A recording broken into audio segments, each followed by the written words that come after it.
Chapter 3.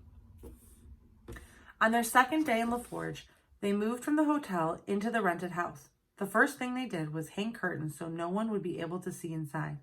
Then Papa went off to the lumber yard, leaving Hannah to unpack. Only a few minutes after he left, she heard the thump of what sounded like dozens of feet on the board sidewalk. She hurried to the window and twitched the curtain back just enough to see. 5 young boys were running and calling out to one another. They turned the corner and went down 2nd Street. Behind them, 3 little girls followed more sedately. Those children all headed in the same direction, first thing in the morning. They had to be going to school. Hannah had never been to school. She had learned her letters and numbers from Mama, and then she had lessons with Miss Lorena. When she and Papa left Los Angeles, Miss Lorena had given her a whole set of readers, a grammar, a speller, and arithmetic. Hannah had worked her way through all of them diligently, but she had no one to teach her, and Mama had always wanted her to go to school. My smart girl, finish school and get your diploma. Studying trains your mind, makes it stronger. Hannah stomped into the kitchen. She cleaned up the breakfast dishes and put a kettle of water on the stove to heat. Once the water was hot, she dumped it into the tin dishpan so she could clean the floor. She swept and scrubbed, feeling more determined by the moment. Papa came in for the noon meal, took one look at her face and said, "Whatever it is, you wait until after we've eaten. I'll not have you spoiling my appetite." They chewed their beans and biscuits in silence.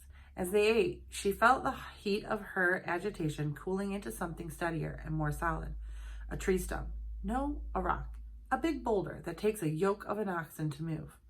Her thoughts were running away a little. She got up to fetch the tea kettle and poured 2 cups. Papa stirred in a spoon of sugar and took a sip. "Good biscuit," he said. "Thank you." Pause. "There's school here." He gulped his tea. "You don't say. Papa, what do you need to go to school for? You can read and write and figure you'll never need more than that." "I want to graduate." "Nothing but a piece of paper. I didn't graduate. It hasn't hurt me any." "It won't take long. I finished the 6th reader 1 term, maybe 2. That's all." "Hannah, we can't have any attention called to us," he snapped. "Your going to school could maybe cause a ruckus. That's the last thing we need." A moment's silence. "Mr. Harris," she said. "Harris? What's he got to do with anything?" "If he's justice of the peace, doesn't that mean couldn't he stop any trouble? That's what I've been talking about. You cause trouble and will never be able to make a success in this town. You know that?" Papa was shouting now. She figured that she had one last chance before he stopped listening altogether. "Mama wanted me to graduate." She held her breath. Sometimes mentioning Mama helped, but not always. Papa had often clashed with Mama, even towards the end, when she could speak only a few words between snatched breaths.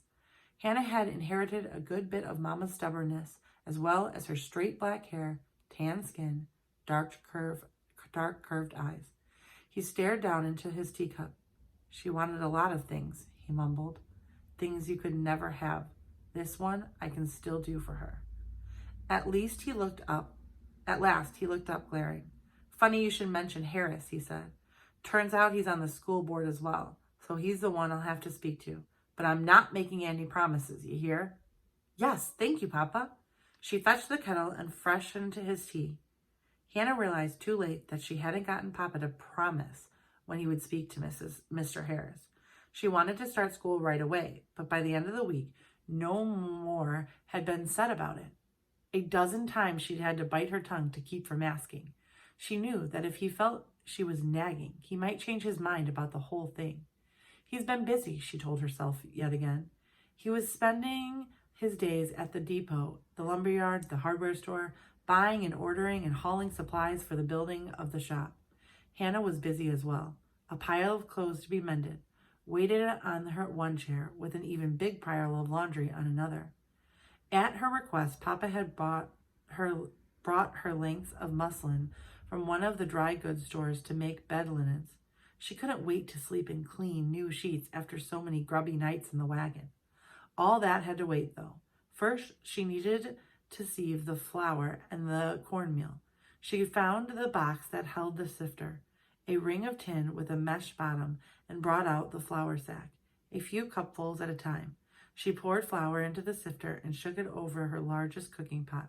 The flour fell through the mesh, leaving behind an assortment of weevils, pantry moths, and flour worms. After she finished, she went outside to empty the sieve by flinging the insects into the yard. The sieved flour went into a big crock with a good tight lid. No pests could get into the crock. It would stay free of bugs, provided she made sure it held only clean flour. It took a while to sieve all the flour. Then Hannah had to repeat the whole process with a bag of cornmeal. For a brief moment, as she shook the sieve, she wondered how she would ever get all the work done when she was in school. It was hard enough when she had the whole day. Before she was sick, Mama used to work in the shop all day, and she still kept house. Their Los Angeles home hadn't been perfect, but they'd always had hot food and clean clothes, and that was more than plenty. Hannah was determined to do the same. Hannah sat up very straight, hands folded in her lap, feet drawn in beneath her skirt. Any moment now, Mr. Harris would be calling. I've already talked to him some, Papa had told her that morning. I mentioned that Mama was Chinese. What did he say? Papa shrugged. Not much, something like, well, now I wasn't expecting that. Hannah felt her spirits lift a little and immediately tamped them down. It wasn't a nasty response, but then, again, it could mean almost anything. She had spent the day wondering what she should say to Mr. Harris, rehearsing different lines in her head. In a moment of panic, she had fetched her arithmetic book to go over decimals. Maybe he would ask her questions about her grade levels, and arithmetic was her weakest subject. But after a few minutes, she put away her book. If you didn't know it well by now, she was not going to be able to learn it in an afternoon. She tidied up quickly after supper, took off her apron and readied her braid.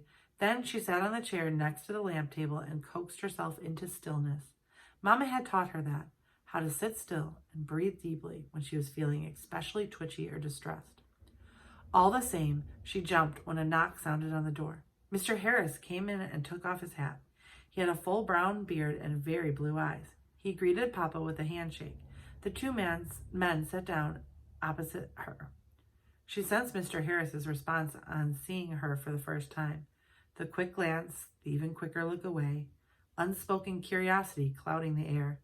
Hannah hadn't made up her mind if this was better or worse than when people just plain stared at her. Would you like coffee or tea, Mr. Harris? Hannah asked. Her voice trembled a little, but she managed to steady it. No, thank you, he said. Again, Hannah recognized the kind of astonishment she'd perceived before in so many other people.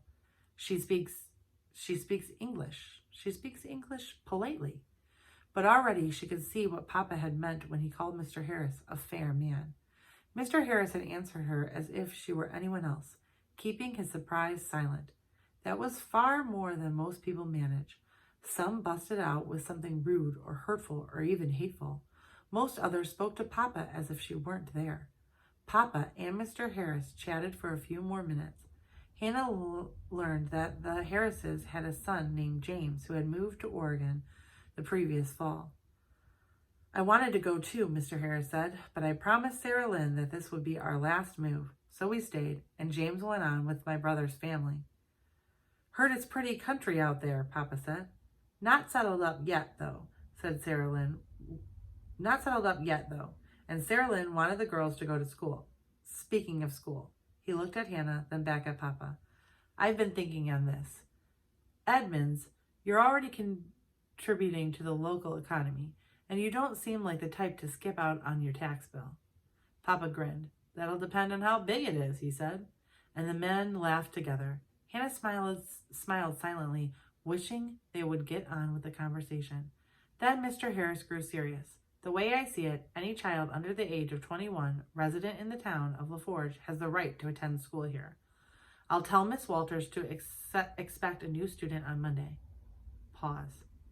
Thing is, we don't want any trouble. The school needs to run smoothly, and if anything gets in the way of that, Miss Walters will be the one making the decisions. That's fair enough, Papa said. No, Hannah thought at once. It's not fair. Even if I do everything right, I've got no say over what the other students might do. Any questions? Mr. Harris asked. She looked down at her hands in her lap for a long moment, then raised her head. I haven't been lucky enough to go to school before, Mr. Harris, she said, so I'm sorry I don't know this already. Are students allowed to keep their hats on in the schoolroom?